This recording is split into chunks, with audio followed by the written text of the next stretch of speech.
reconvene to our regular session. So if you would all join me in standing for the Pledge of Allegiance. I pledge allegiance to the flag of the United States of America and to the republic for which it stands, one nation, under God, indivisible, with liberty and justice for all. All right. Item number 5 on our agenda. Is that where we're at? Yep. Okay. Item number 5 on our agenda is Superintendent's Presentation. Jonathan? Yeah, thank you, Mr. Galvin. So we have tonight the great honor of having Ed Protzman and the Wind Symphony, or at least some representatives of the Wind Symphony, with us tonight. The reason that we have Mr. Protzman here is because there are awards that are given out across the nation on a regular basis, and we're always so fortunate because our band competes at a national level, our marching band. And so the William Mason High School Marching Band, again, was recognized in Mr. Ed Protzman as well for just the great work that they do and their leadership across the country in marching band world. And so we're excited to honor you tonight and would love to hear a little bit more about that. So I want to invite Mr. Protzman up to tell us a little bit more about what we're celebrating this evening. Come on up too and stand here. Thanks so much for being here. Good evening. We appreciate you inviting us to be here and take a little bit of your time to celebrate with us, because we often get to go to the events and do the things and, you know, get the accolades, but you all here that work to support us don't always get to be part of that moment. So it's kind of cool to be able to come and share with the community and those of you who keep the school district, you know, going in the right direction at all times, and we want to thank you. So last year, well, actually for several years now, at the end of each school year, I've taken a recording of the Wind Symphony and submitted it to the Foundation for Music Education's Mark of Excellence Award, Wind Band Honor Award. And there are 3 levels of award that you can achieve, and so in the past, we've managed to get the second highest level, which is a commended honor. And then we've also once been in the 3rd tier, which is the state winner. But the state winner is not really a huge deal because not everybody sends in a tape. It's more the national level that's the important thing. And this year, 308 bands applied, and they selected 8 bands in the 6A category for the top award, which is what's called a national winner. So Mason's Wind Symphony was one of the national winners, and the other 7 national winners were all from Texas.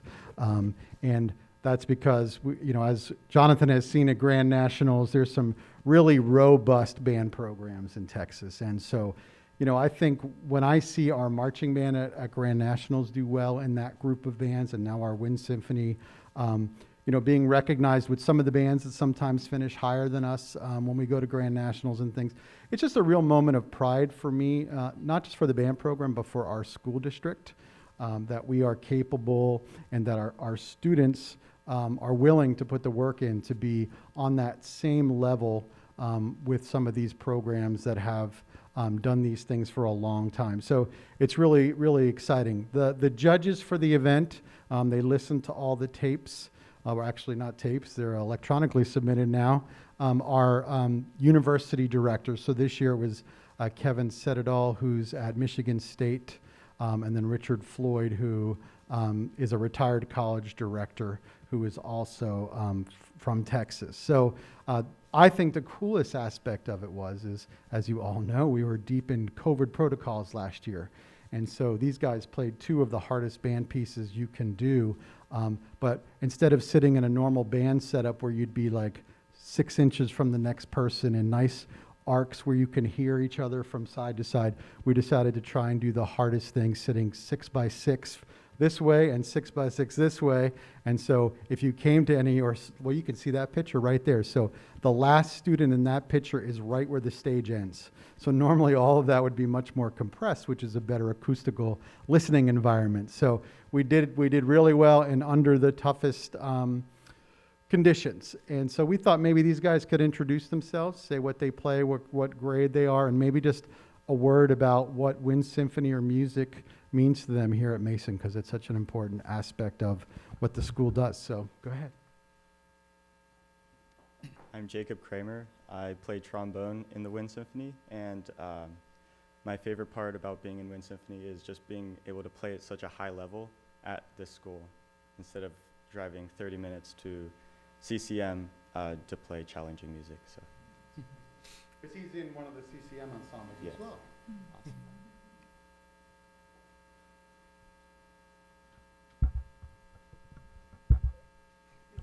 Okay, I'll just. Thank you. Okay. I'm Sarah. I play trumpet. My favorite thing about being in Wind Symphony is just all the opportunities that we get as a band that is able to play at such a high level. We get to go on lots of trips and work with lots of different band directors from around the country. So it's just really cool to have all those opportunities so close to where we live. So.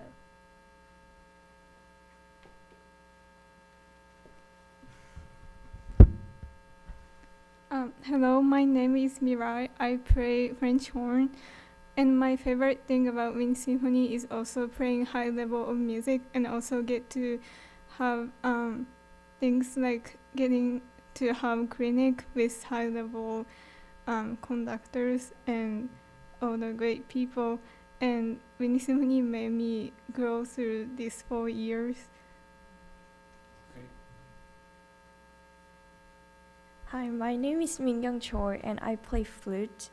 And my favorite thing in being in Wind Symphony is like I can try like challenge music. Like for like the other ensemble, there's like kind of easy piece that I never can challenge with like amazing musicians. So That's great. Thank you all very much. Thank you.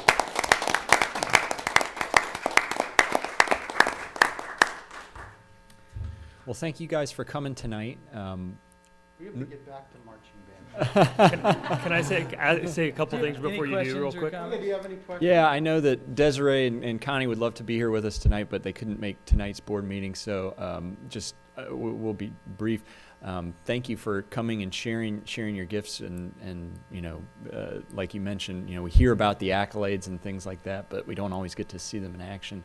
I just had one question: is there a favorite piece or a favorite song that you have performed, either as part of the Wind Ensemble or the Wind Symphony or otherwise? My favorite piece was Music for Prague. It's about the battle. Yeah, the invasion of Prague in 1968, yeah. Do you have one? Yeah, my favorite is also Music for Prague because we played it our freshman year.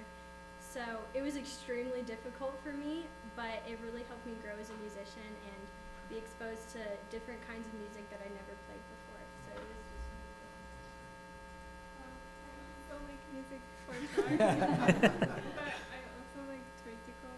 The music I played when I was sophomore, it was having so much different interesting rhythms and musical expression spots. my favorite piece is also like Music for Prague.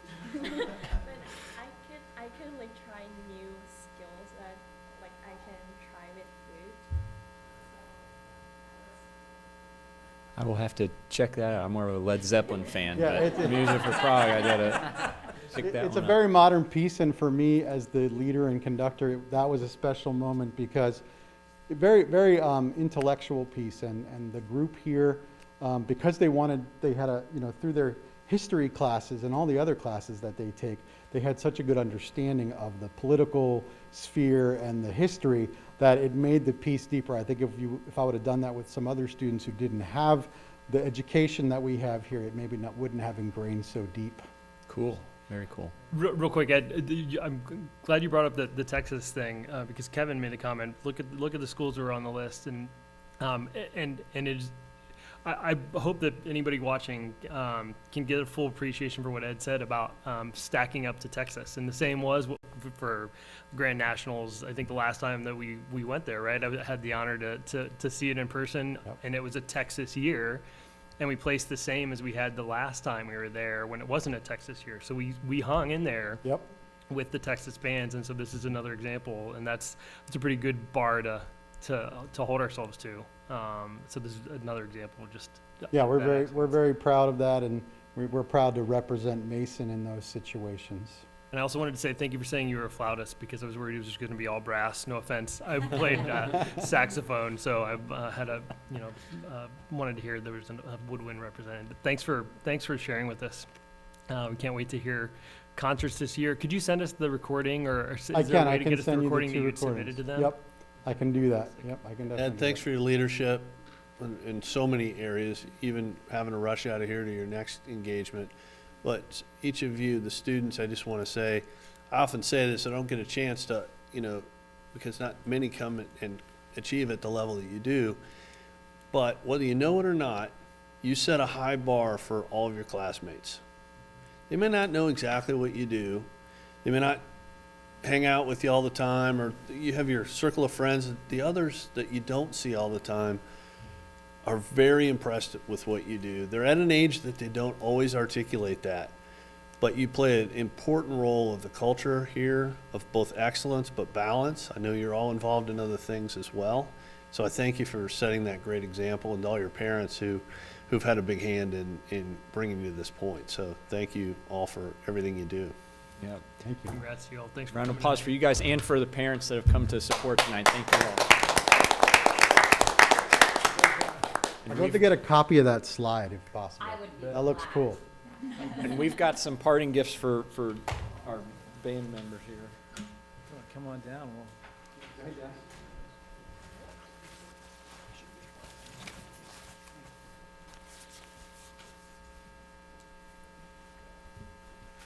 You know what, could I get a picture with our board members? And Ed, do you mind jumping Oh, in? that's awesome. Congratulations.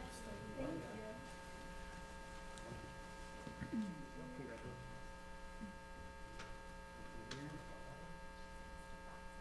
Yeah, last time we just did. That was good. 1, 2, 3. 1, 2, 3. Fantastic. Thank you. Thank you all. Thanks, everybody.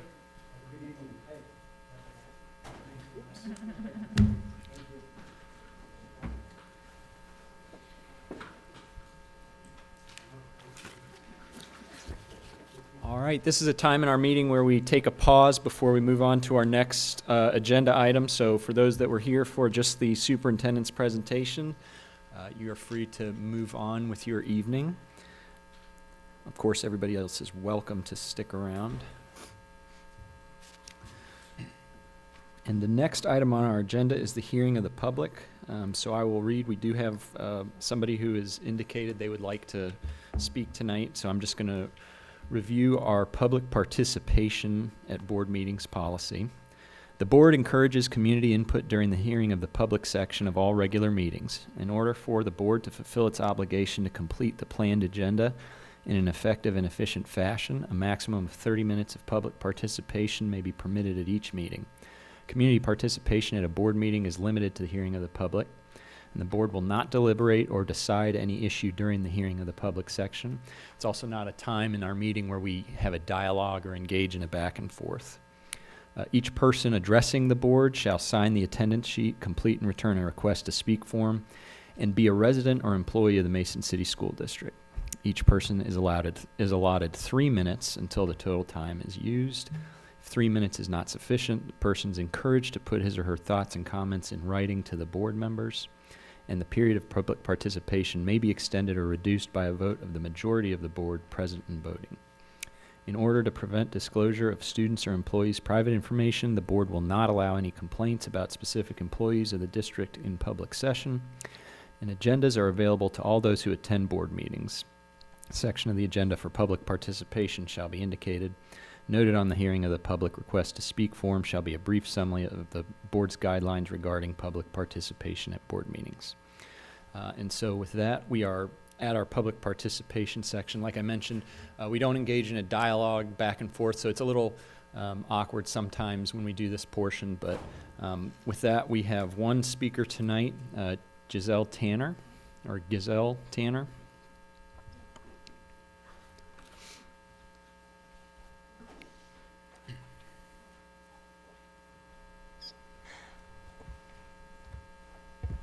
I'm glad I made it. So last time I was here, I didn't get to share my viewpoint on the subject of masks being mandatory in our schools. And I don't think I can add something new, but I have another perspective because I was born and raised in the Soviet Union. And I just wanted to tell you that when the people start to abuse their power, when I was raised in Soviet Union, and right now even in Russia, authorities, local authorities, and the government, they think they know what's the best for people, and people are forced to do what some people think is best for them. And this is what I'm sorry to see what's happening in USA right now. I'm a citizen of the USA, and I just had I felt I need to say what I think about it. When local authorities start to abuse their powers and force us to do what we think is not right for our children, it will be really bad for the whole society. It starts on a local level. And I was looking at the charts that school provided last year, and I'm not medical profession, but I was looking at your charts. It was obvious that younger children were less cases were seen. My child has to close her mouth. She doesn't have access to oxygen. Again, I'm not medical profession. I'm not able to show you the facts that other people were showing you last time. But I know I have enough common sense to see it's not good for my child to have not enough oxygen 6 to 7 hours a day. It's not good for her education. It's not good for her health. It's second year happening, and I'm not agree with that. And I was really pleased. I missed today's beginning of the school board, but I was really pleased last time to hear that you start your meetings with Pledge of Allegiance, and you finish with that it's one nation under God, indivisible, with liberty and justice for all. And I just want to say I don't see neither liberty or justice for all in this decision to force our children to wear masks. That's all. Thank you. Thank you, Ms. Tanner. All right, this is another time in our meeting where we take a pause. And for anybody else who would like to move along with their evening tonight, since we wrapped up with the hearing of the public, you're welcome to.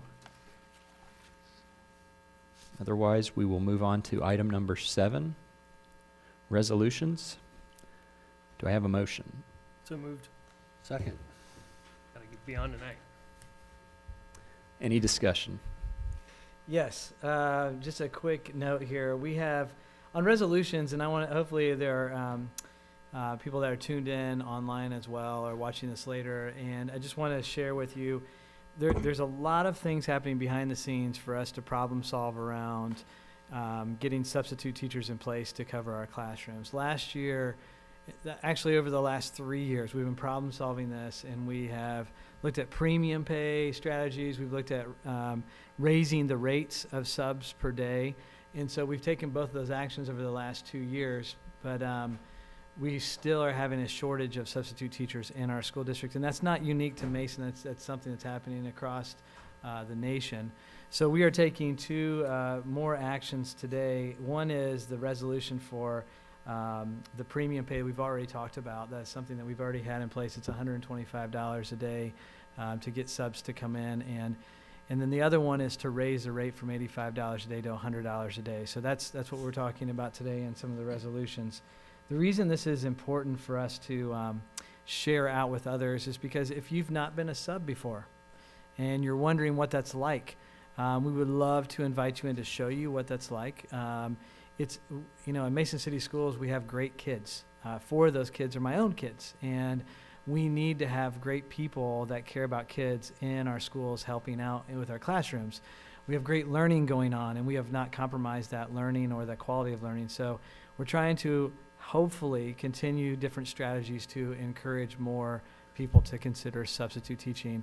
And don't even think of it as substitute teaching. Think of it as being a part of something that's really important, that's going on in our community, and that's caring for our kids every day and helping them advance in their dreams and learning, just like you saw the kids today. So, and it's also supporting and helping our staff here at Mason City Schools. Our staff, they have to be out for a variety of reasons, for their own kids getting ill or their own self getting ill. So just helping us out there would be great. So if you're watching this, pass this on, and we'll continue to share this information with others. I want to thank the Board of Education for even considering these strategies to support our teachers as well. Thank you, Jonathan. Any other discussion? To be clear, it's just the two resolutions, resolution for sub-teacher pay and appropriation resolution. Correct. And There isn't a third. No, resolution. that one's, yeah. There's no third resolution. sorry. It's Is there down three? below. A and B. There was, It's A there and was, B. there was possibility of a third, but we're just doing the two. Yeah. That's correct. All right. Sean? Mr. Galvin? Yes. Mr. Wise? Yes. Mr. Steele? Yes. 3-0. Item number 8, administrative personnel superintendent's recommendations. Do I have a motion? So moved. Second. Any discussion? Just a quick clarification, when we have someone that's in an administrator role step out or other roles, we'll oftentimes ask other people to step into that role, and this is just a person's going to be out for an extended period of time, and so we're compensating the other person to step into that role, asking them to take on the responsibilities for a temporary period of time. So that's what the change here is on item 8. Thank you, Jonathan. Any other discussion? Sean? Mr. Wise? Yes. Mr. Steele? Yes. Mr. Galvin? Yes. 3-0. Item number 9, non-district funded positions, superintendent's recommendations. Do I have a motion? So moved? Second. Any discussion? Sean? Mr. Steele? Yes. Mr. Galvin? Yes. Mr. Wise? Yes. 3-0.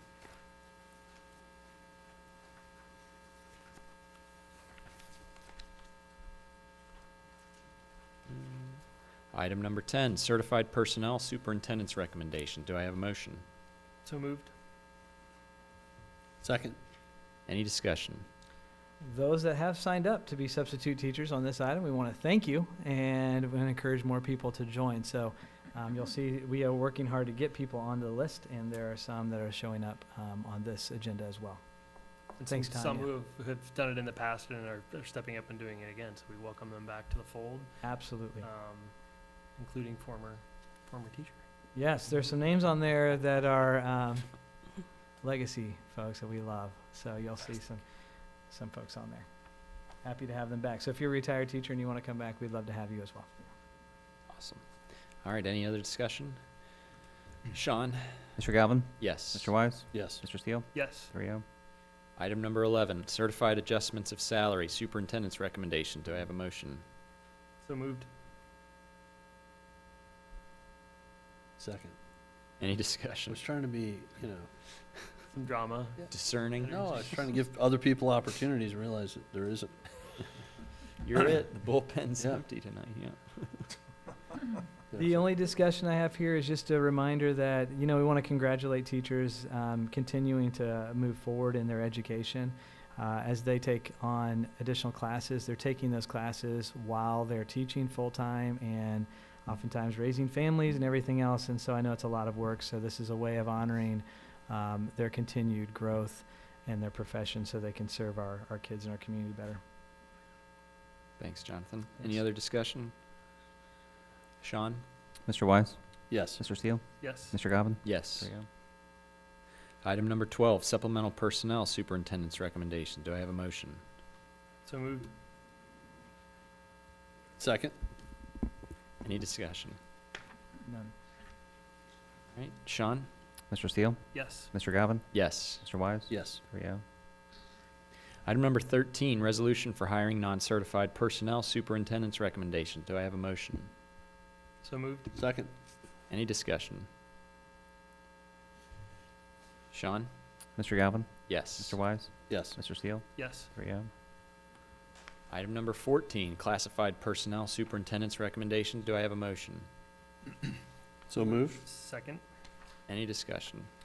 Only discussion, I just want to congratulate those that are heading into retirement. Just wish you the best in the next chapter. That's always an exciting time for folks, and there's all kinds of things that they're getting involved in. So congratulations, wish you the best.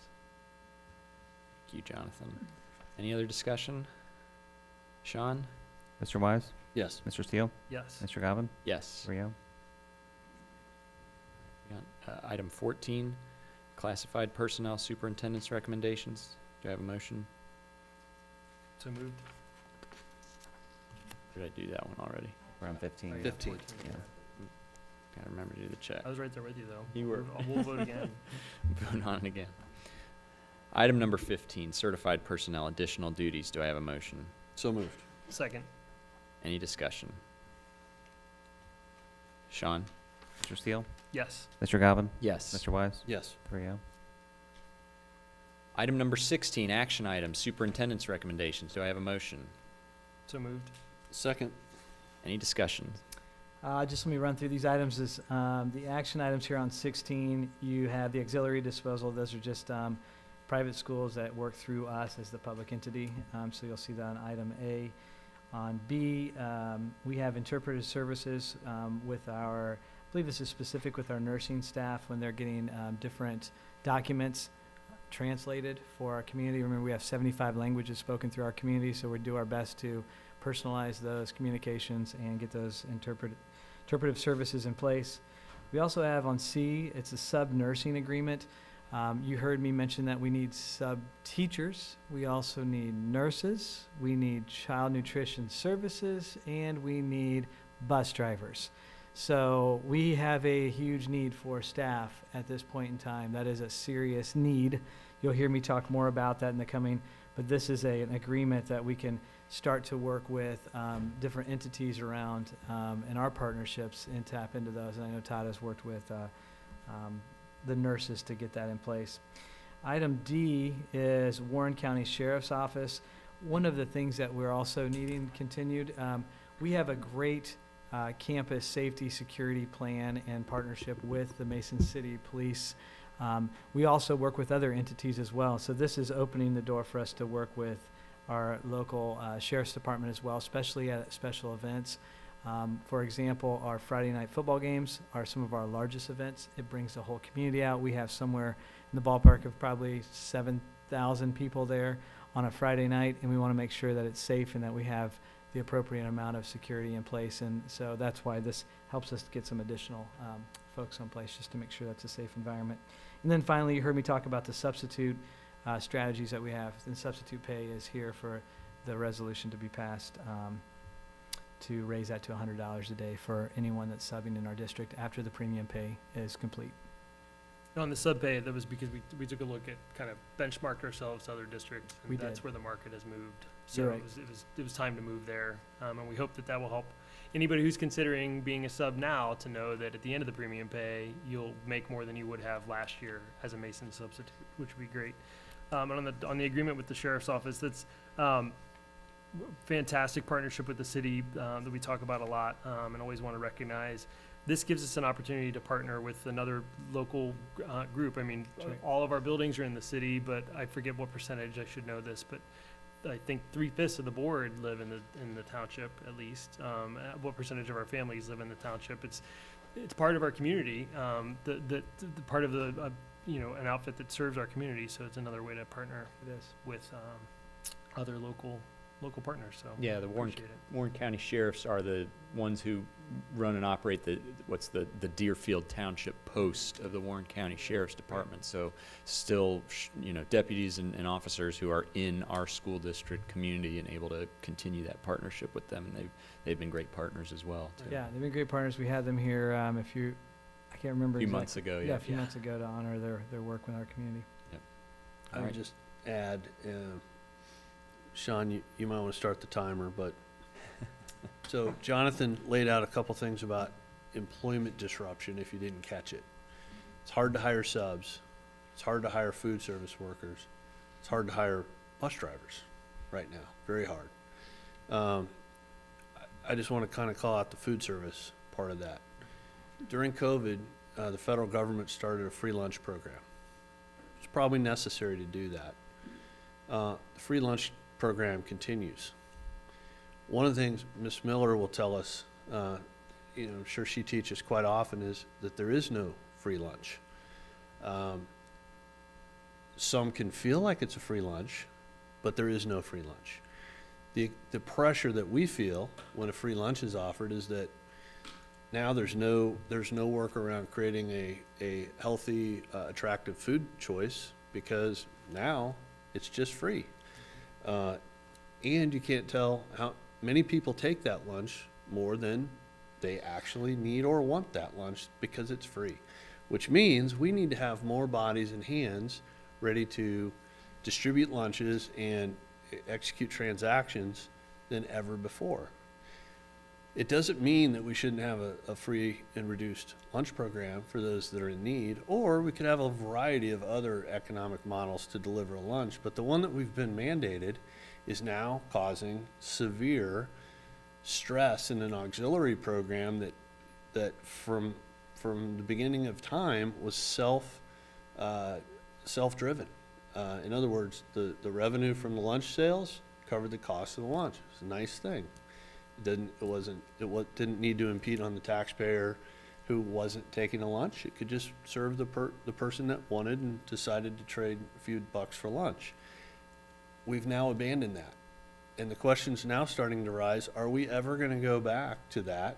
Or are we going to just have a inefficient way of delivering food to 10,000 students every day and then multiply that across 600 school districts around Ohio? And then you might also wonder about, well, it's hard to hire truck drivers. It's hard to hire bus drivers. Well, who delivers food? Truck drivers. Truck drivers deliver food to schools, and it would be nice for them to deliver the food that's required to deliver, not as much food as possible because we got to be ready to hand out free food. So there's a lot of waste in that system. And that's very frustrating that we're trying to manage through. And so I applaud the administration for trying to look for creative ways to do that. But the reality is prices are going up.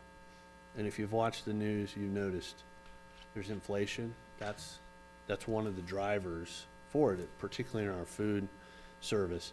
But whether you're a bus driver, it's difficult because the demand for drivers of anything right now are extremely hard. Plus you got other impacts that cause people to maybe have a different desire to work. So all these things are impacting us directly, and we're trying to come up with creative ways to solve those. But ultimately those are being borne by the taxpayer. And, we got to have straight talk about this. I know we like to dance around things sometimes, but we have been talking about it as a team, but it's time that the public, understands that all those things that are happening to us in society are encroaching on a model we have for education, and we're very comfortable stepping up and handling those uncertainties. But when you see some that are unforced errors that don't have to be happening, it does require local officials to call that out. And so that's my soliloquy on that topic today. But I applaud the team. I know you all are pulling your hair out. You're covering roles to try to fill in for those hands and feet when we need them. And so I'd add a positive note that if you're somebody my age, maybe your kids have graduated and you want to know how to help, be a sub. You're qualified. The qualifications from an official standpoint have been lowered over the years, but there's a lot of high quality people I know that probably think, well, I'm not capable of being a sub. I don't know what to do. Come help. You get paid, but even if that doesn't motivate you, come help, because we could use it right now. Thanks. Thanks, Kevin. I'll just add that as someone who was dropped down a math course or two when the times got tough in high school, you guys are this close to having some board members filling in on your kids' empty classes soon. So consider this the SOS beacon if you don't want a finger blown off in chemistry class or something like that. But that's spoken by a lawyer as well. So it's so comforting. I love that. And to soften the blow for any families who would hear what Kevin was saying and feel bad that they're letting their kids get the free lunch, I think I think we're gonna start to share a little bit of what's happening and just kind of the challenges that we're having to share with families who might, you know, in my house, for example, my kids are not gonna be happy to hear this, but I'm gonna be talking to my wife about maybe we go down to letting them buy the free lunch one day a week instead of two, just as a way to help alleviate, you know, the pressure that our system is taking. But just to share just what's going on and the challenges we're having, and so that we're just all aware and that we're all in this together. So. Yeah, probably ask kids, how's the line at lunch? You know, how long was it to get your lunch, and how long did you have to eat? And they'll tell you. You know. Yeah. They'll always say never enough. Just if you ask them, that'll always be the answer. At least from But this time they're serious. You know. This time they are. this They time had, it might be true. I think it was over 2,000 lunches at the high school alone the other day. And to put that in perspective, we probably hit closer to a little under 1,000 on a normal year. So that's a lot of lunches when you're understaffed. So our kids are eating a lot of food right now. Yeah. All right. Any further discussion? Sean? Mr. Galvin? Yes. Mr. Wise? Yes. Mr. Steele? Yes. 3-0. Item number 17, Treasurer's Report. Do I have a motion? So moved. Second. Any discussion? Just one thing to highlight on here, item H, the Certificate of Estimated Resources. This is something we do in September each year, part of our compliance with Ohio budgetary laws. This lays out our estimated revenues for the year. Earlier in the agenda, under the resolution section, we approved our appropriation resolution, which is the expense side of the ledger. So this kind of brings that full circle. We'll submit both of these to the county auditor as part of our compliance. So. Thank you, Sean. Any other discussion? Sean? Mr. Wise? Yes. Mr. Steele? Yes. Mr. Galvin? Yes. 3-0. Item number 18, committee reports. We had Arts and Activities Committee. That might have been and we don't have Connie and Desiree to report on some of the committees they sit on. Let's see. Business. Kevin, your facilities. Yeah, but have we had a facilities? We haven't had one since our last meeting. So. No, we had one, but we had to reschedule. the last meeting or the day before. Business Advisory. Yeah, business advisory. We did have a business advisory meeting. It was helpful. What we did was we laid out our experiential learning, what we've done historically with experiential learning. Anyone that's not familiar with experiential learning, it's the concept that kids in our, especially in our junior and senior year, we want them to experience as much real world lived, like be out in the culture of a business. And so they can actually live that, see it, and find out if that's really the passion that they have. So with our experiential learning, we have multiple levels. So if a business is out there and they're listening, or if you want to pass this on, level 1 is you're a business and you want to partner with us, and you come in and you're a guest speaker and you share a little bit about your business. So it could be Cintas, for example, and all the things that Cintas offers. And then they go to level 2, where now you're opening up your business for a small group, almost like a field trip experience to go through different stations and see what happens. Festo has done that for us. A lot of different companies around the region have done that for us. And then level 3 is where you now have students apply to be a part of, almost like think of it as an internship, where they're out there and they're integrated in to the business, but they go through an application, they get hired into that role. And then the level 4 is where they have a paid internship. And there's lots of different examples of how that's played out over the years. We had a bit of a slowdown during COVID just because we weren't sure what that looked like, and companies were trying to figure that out with us. But we're back up and running, and we're trying to even think of how do we make that program even more robust. So we brought that to our business advisory committee. They gave great feedback and thoughtfulness around what that could look like in the future. We had Drew Boyd, who is one of our community members, lead us through an innovative thinking process. He is a business professor at UC, walked us through that thinking, and I know you guys were a part of that conversation, and it was really great to see our business advisory committee just think creatively together as a community about how we can get more of our kids involved and plugged into the workforce out there so that we have that pipeline for talent. Awesome. All right. Our Mason Schools Foundation. Do we have a meeting since our last don't think we've had meetings, but not the full board, or did we? Oh, okay. Buy your tickets to the gala. I Well, think it- yeah, yeah, sorry, I just wasn't, I think at this point, it's pretty much a gala discussion because we're in that final run. So if Yeah. that's what I remember from the discussion was, how's everybody doing, and reports out on how the gala preparation is going. It is gala, but there are also strategic planning efforts are ongoing too. And so Tracy and I know this wasn't the full body, but we're on the team that is talking about community engagement, building a community of people who are engaged in the mission of the foundation. And I am really, really excited about some of the stuff that we're thinking about doing to help engage families early on in their career as Mason families, and to engage with families as they leave and their journey with Mason schools. And so I think, and lots of exciting ideas about around fundraising and engagement that hopefully we'll have some things to share soon. So. That's great. But yes, October 28th, you can go to their website or their Facebook page. I can share it with you all to buy tickets. It's going to be a great night. 28th or the Or 30th? 30th, sorry. 30th. Yeah, it's the 30th. Saturday. 30th, the Saturday, the Yeah. day It's gonna be a great before night. Halloween. It is. You don't have to Could wear a dress up costume, 2 but you nights in a can. row. That's right. Awesome. Yeah, please plan to join us. And Student Achievement Committee.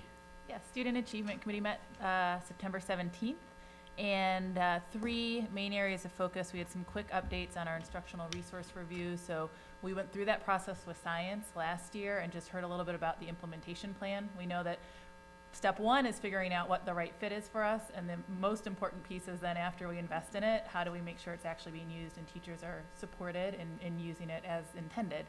And we are this year just launching our English Language Arts Instructional Resource Review. So just a preview of that process and what's to come, and we'll keep you informed along the way here throughout this school year. Awesome. One of our OKRs for our learning experience team is around identifying shared requisite skills and dispositions that we see as really critical to developing learners who thrive while they're with us here in Mason, but also beyond their time here, just as lifelong learners and as citizens. Those are things like our Comet Kids dances, and starting to think about how the power that we could have of intentionally identifying and then using those skills and teaching into them as a student progresses through all 5 of our buildings. And so we have a team of learning experience designers who are working with educators and really some action research and identifying what can be the impact of teaching those requisite skills and dispositions in the classroom. So Dan Little, Soroya Smith, Robin Thomas tapped into our Student Achievement Committee members as a first layer of action research, and really had us think about what are some of those skills we use in our everyday lives now, in our work lives, in our home lives, in order to be successful. And so they started to collect that data and actually used it in our time with Allison Zamuda last week, and I'll share a little bit about that as we're checking out today. And then in each of our meetings, we get a building spotlight. So we get to dig into a little bit more of exciting things that are happening to support student learning in that building. We started with the middle school in hearing about their crew time, which is something that they've launched there this year. It's a 20-minute advisory time, essentially, in the morning. So students are with the same group and with the same educator every morning. And it's a time just to build community. One of the things that they realized is coming back from COVID, 70% of the students in the building were new to the middle school, because they 50% are always new, but then they have this other 20%. And so one of the feedback that they heard from students and what they really wanted to focus on is how do we make sure that every learner in this building is known and feels supported. And so this is a way that they're approaching it with intentional lessons. Their first focus has been on persistence and sort of talking more about developing skills there and strategies. So Jay Reuter has been leading that effort at the middle school and did a tremendous job of actually leading us through the type of activity that students are doing in the middle school, and then sharing a little bit more about how it works. And we also heard a bit about their focus on literacy and just increasing the amount of time students are reading and writing across content areas. So in every content area, whether it's PE, art, science, math, just increasing that stamina and experience of reading and writing. Awesome. Thanks, Amy. All right, item number 19. Legislative update. Yeah, a few things I just would love to make sure that's continuing to be on our radar. One of the things that we've talked about in our board meetings before, earlier on this year, was ESSER dollars. And I know Sean has brought that up a few times. Today at one of our committees that I'm on with ODE and BASA, which is an organization for superintendents around the state, we talked a little bit about that again and brought that topic up. So ESSER dollars were the funds that were given from the federal government to the local entities, the state, and then allocated out to like ODE, for example, which is Ohio Department of Education. And most of those funds were sent out to different schools. And there was a spreadsheet made to show how much of the funds were given. And then we could do a quick analysis to find out what funds were given to us and different schools. There was a formula behind that. We looked into the formula just to bring everybody back up to speed. And the formula didn't quite match the actual allocation of dollars. And so it placed us in, I believe it was From the bottom? 602. 602 out of 609. So 609 districts were on the list. We fell at number 602 on the list with $250 per student given to our school district. Then we started to analyze that more, and we saw other districts that were quite a bit wealthier communities that were getting double and triple the amount of money per pupil that we were receiving. So that's when we started to see some maybe some challenges or problems with the formula. And so we've pushed back and asked ODE, because we told them, hey, we stayed in school all of last year, all of this year. We've allocated lots of our own general fund dollars to support all of the safety mitigations, the COVID contact tracing in our school district, and all the data that we put together so that we're transparent and open with our community. All of that has a cost involved. And so as we've done that, and other districts have been online and had some actual cost savings and received thousands and thousands of dollars. What's the highest per pupil, do you remember? 15,000. So some districts receiving $15,000 per student, we're getting $250 per student. Eventually, that will land as a ripple effect on our taxpayers if they don't kind of right-size that. And so that was the conversation we had today in Columbus, was when can we expect to see that right-sized, and bringing districts like our own that have really worked hard with our community to keep kids in school and to fund that. And so that's an ongoing conversation. I just wanted to update you on Didn't that. have the checkbook there. with You know, them. he didn't offer me any money there on the spot, but Big check. he heard me. He knows me by name. He knows Sean. We've had multiple conversations. They know Mason has been asking them in a very collaborative way to get that done. We need to put the full court press on them now, and we're going to be doing that with other districts that are in our similar situation. Because there is a money available. There's different money Yes. available. There's money available now that they still have not allocated out, and he told me that again today, that they are working through that. One of the challenges that they're facing is there's not a state superintendent currently sitting in place, and so they're making those decisions as a committee, and so that gets a little bit tricky at the state level. So we're going to keep pushing forward on that and trying to get those dollars allocated back to our local districts so that we can not put that on to our taxpayers. So just to clarify, Yep. the ESSER dollars that have been in question for months since the last federal COVID bill, essentially, that called for them, still hasn't been delivered. There are extra money. Even the $250. We have the We have that. 250. Yeah. We have the 250. They have other additional unallocated dollars that Okay. they have- Other allocated, okay, thank They you. have some other money that's still a part of that fund that has not been pushed out there yet. And Right. so they just received that from the governor's office probably this summer. Yeah. And that's when we started realizing that and said, hey, before you just put that out there, could you just make us whole on what we've already invested in this? That's what we're asking them for right now, which I think is a fiscally responsible thing for us to do. Especially for a district, again, stayed open. I mean, and Yeah. no judgment on other school Sure. districts that didn't, but the point of it is to open schools. We did open schools. We had an out-of-pocket expense for that. A little judgment, because that's their job, to stay open. Well, no. So- No. But there is no judgment because if they need, if there's a decision to give money to schools to open, even if they weren't open, that's a decision. but we opened last year, we had an out-of-pocket expense. So whatever you want to do with those other schools, fine. I'm not going to judge that. But what I will judge is that if we don't get access to the same dollars per pupil, and we did stay. So not to extend the dialogue, okay, but this is kind of like the free lunch, this free money, right? And now everybody's just rushing to get it. Now, we happen to end at the bottom of the list, but the impact of that is a tax increase because everybody's paying a bill. Now, who pays the taxes? You know, communities like Mason. So what's ironic in this case is communities like Indian Hill and other places are four times more. So I mean, you know, these are all the chaotic activities that are happening that's never happened. I mean, we've got mandates all the time, right? Very orderly mandates down the line. The state gives mandates, we complain about it. So now the entire economy is disrupted.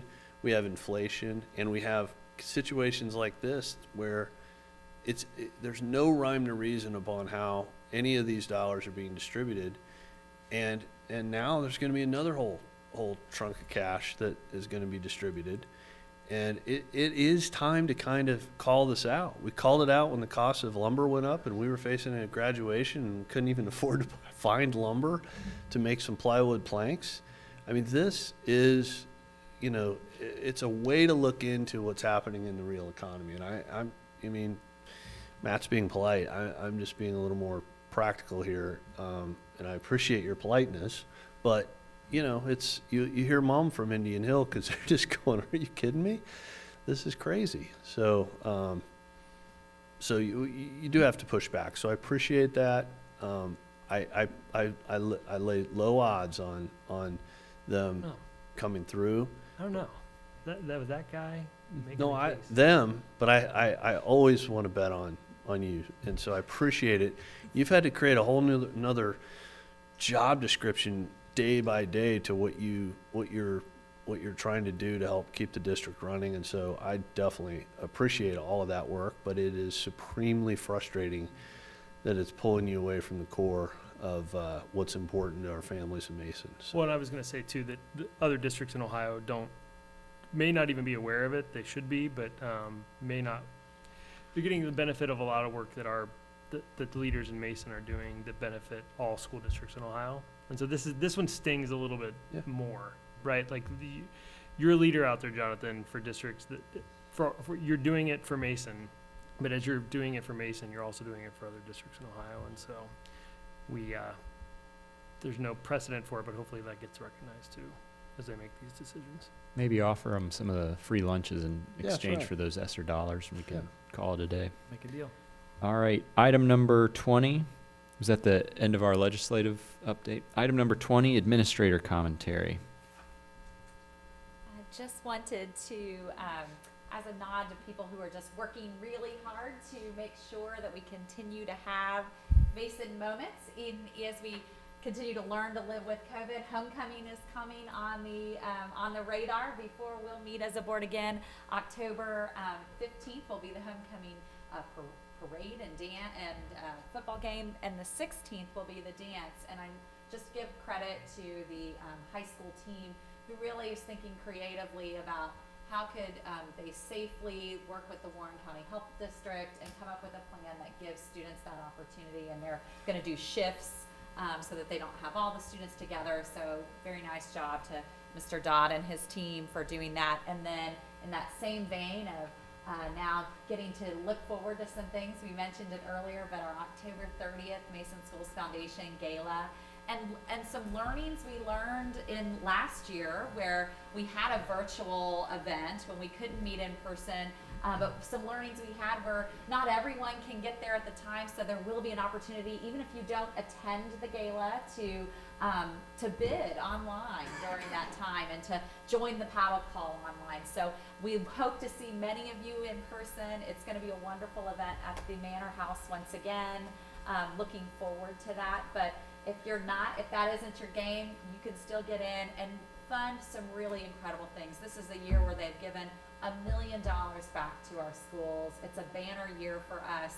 If you didn't catch on WCPO last night, there was a wonderful piece on our Eagle Scout Adam Weaver, who had applied for a student-initiated grant from the Mason Schools Foundation. So we're funding our teachers' dreams, along with our personalized learning and understanding how important student voice is. We opted a bucket of grants that are student-initiated, and if you get a chance to see, you can Google it or go to our Facebook page and you can see the piece WCPO did. They did a beautiful job.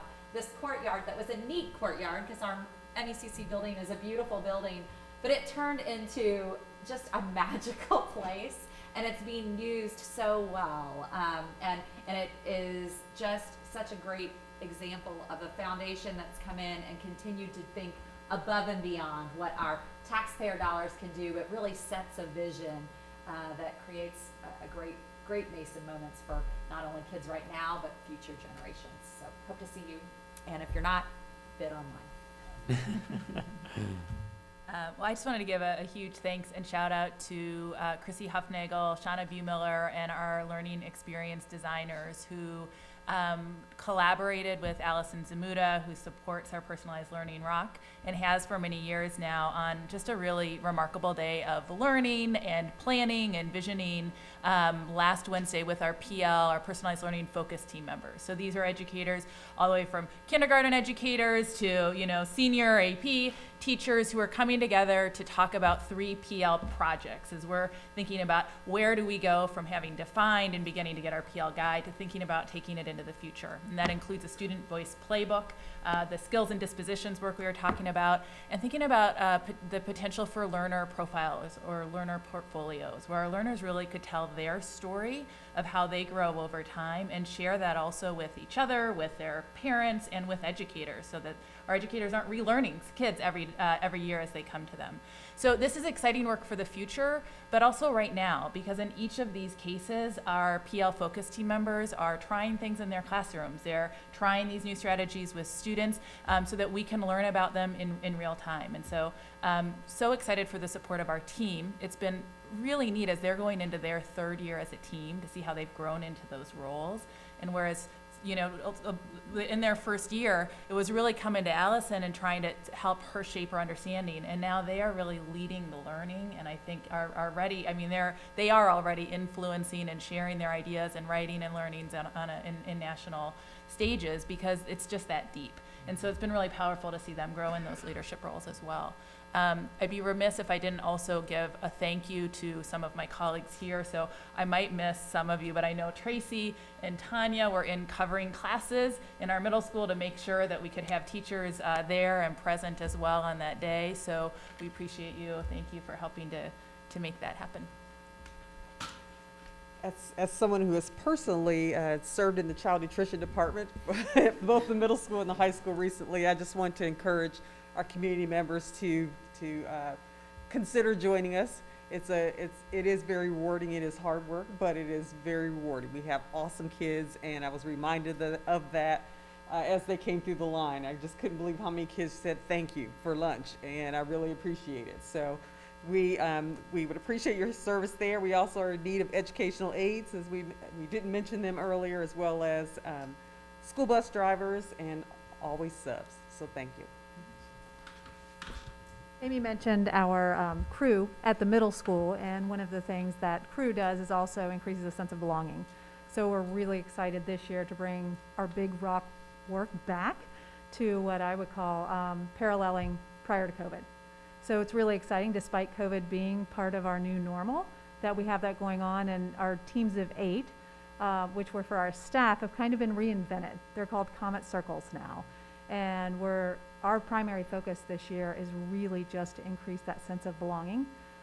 Caring, connected community is kind of the tagline we use, but we're really focused on just supporting one another and getting through this year and being excited and exhilarated about what's ahead.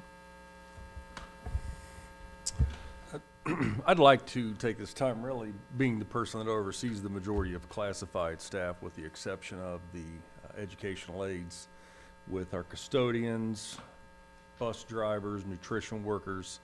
Since COVID started, it has been a lot of extra work for all of these folks. Our custodians never missed a day, where most districts, custodians took off, ours stayed. Our bus drivers are working extra shifts to make sure all routes are covered. But the department clearly that has taken the largest hit this year is nutrition. And we talk about free lunch, but there's also free breakfast.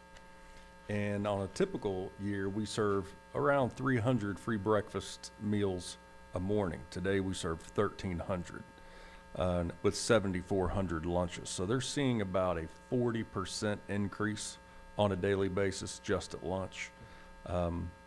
I tell you, Mrs. Tilford, who is our new nutrition director, she is hiring as fast as she can, but retaining employees is not as easy as it used to be, that's for certain.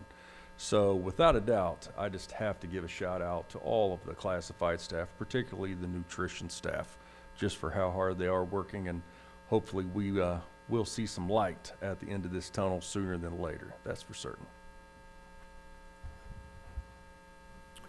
I just want to thank a few different groups of people. I'll start by thanking the board for being supportive of some of the different solutions that our team has tried to come up with, whether it's sub-teacher premium pay or increasing the base sub rate per day, or looking at other creative incentives and solutions to get subs and other regular staff in the district. So thanks for your support for that.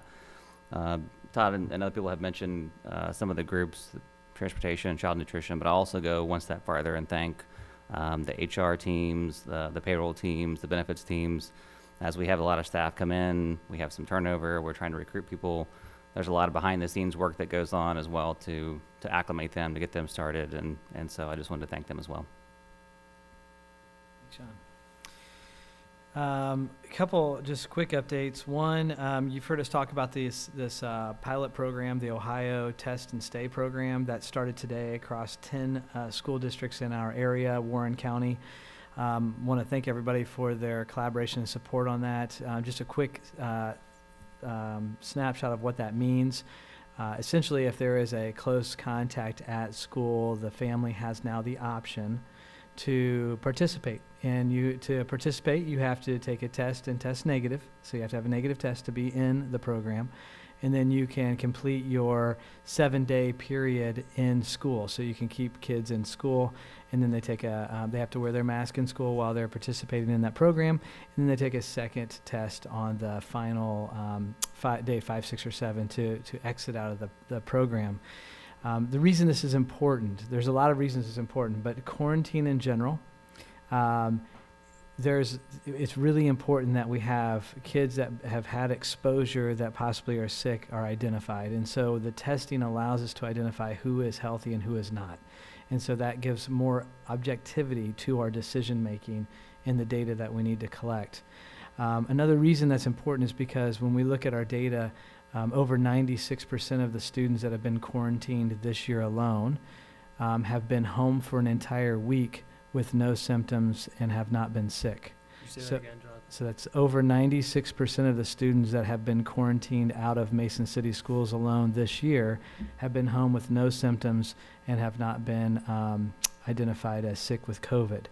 That is and they're home for over a week. And so they're missing really important things that Amy just mentioned about personalized learning that's happening in the classroom. That's so important to Mason quality.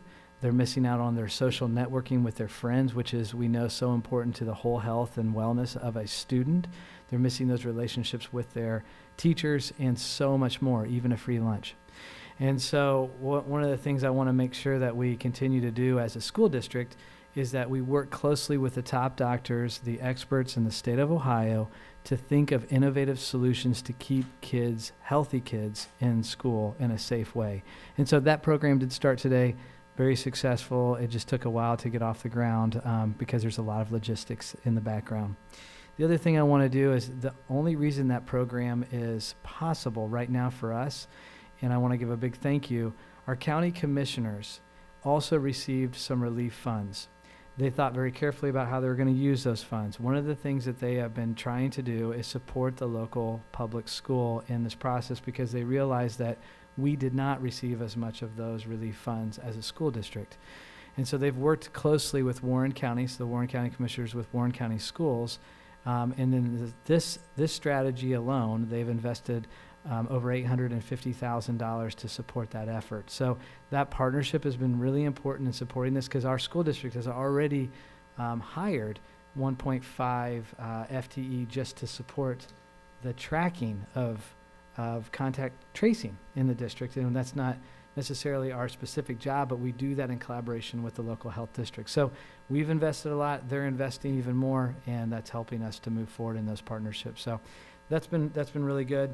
The other thing I just really quick, because I don't want you to miss it, Amy mentioned OKRs.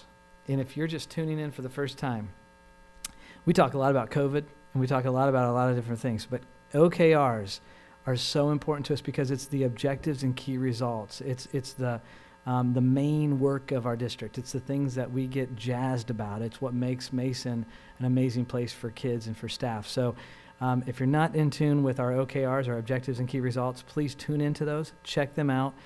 They're built on the foundation of our 3 core rocks: culture, inclusive excellence, and personalized learning. So just pointing us back to what really matters, and it's all about our kids and our staff. So thank you. Thank you, Jonathan. Item number 21, board commentary. Matt?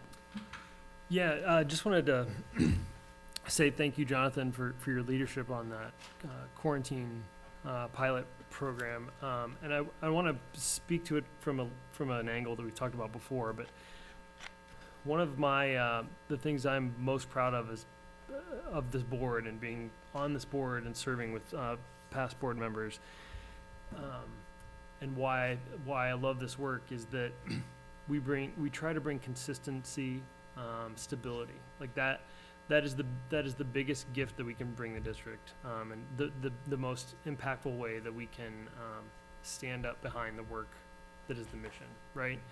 And with COVID, it's no exception.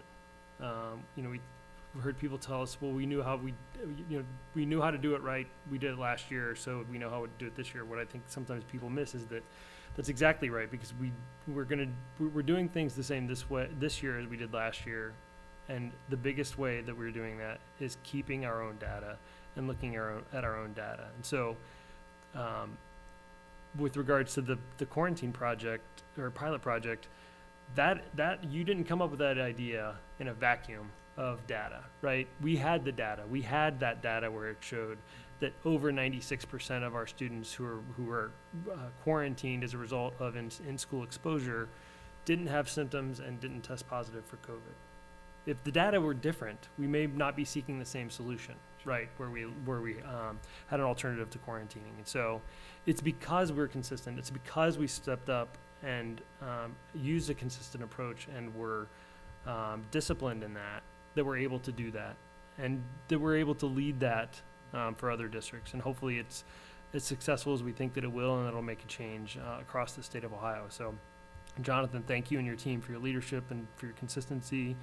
And secondly, I just wanted to reflect too on, we hear a lot about the challenges, and that's our role, is helping navigate some challenges that are still with us and different ways that we're living with COVID. But I just want to talk about our educators and our staff members who come in contact with students, and just to say, I know on the edges that some things are rough for students in some ways. Some things still feel different to them, but for the most part, our students are having a regular year this year, and it was a miracle that we had as close to a normal year as we were able to have last year and to be in school. But this year, to be as close to normal as we are is a miracle. It's not a miracle. It's because of the work of our educators and our staff. And so I just wanted to thank you and to share that one of those ways that I got to experience normal was even a field trip. It's a short field trip. It was over to the park from my daughter in 5th grade at MI on Team Journey. But I got to go and hang out with some students and to explore different habitats at the park, and it was phenomenal. It was just really neat to see parents interacting with students and everybody together. So it was fantastic. So thank you for all your work. Thanks, Matt. Kevin? I'd like to thank Ms. Tanner for her comments tonight. Those were amongst the highest impact I've probably felt from a speaker at our microphone on a topic. It was heartfelt, and it made me stop and think. And you know, she may not be watching, and that's okay. I understand, but you know, I want her to know that our posture on every one of these topics is how to stay in school in the least disruptive way and stay safe. And some of the comments she made, we've felt and exhibited in that process. And so I just want to thank her for coming and sharing her comments. The other thing, a bit to build on Matt's comments, I know that there's a lot of creativity going on to be able to maintain those activities that students, that help them become more well-rounded and more experienced young people as they move through our school district. And I want to thank the administrators and particularly the advisors for the different clubs, the coaches, the different leaders that may have a role in things like homecoming and graduation and different dances and field trips and all that stuff.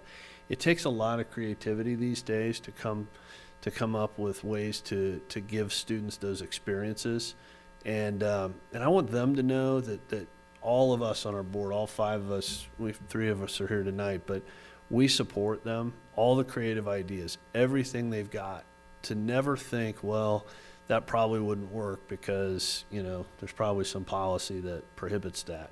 If there's something that's blocking an activity, you know, part of my frustration with the things Jonathan has to deal with is that he's a great listener and he's always open for comments, but if anything's getting crowded out, I don't want one single advisor, coach, or administrator who feels that there's not a solution, or they have an idea that they don't think anybody would support, to just know you don't need to come to us because we'll probably mess it up, but just know that we support that and to keep pushing.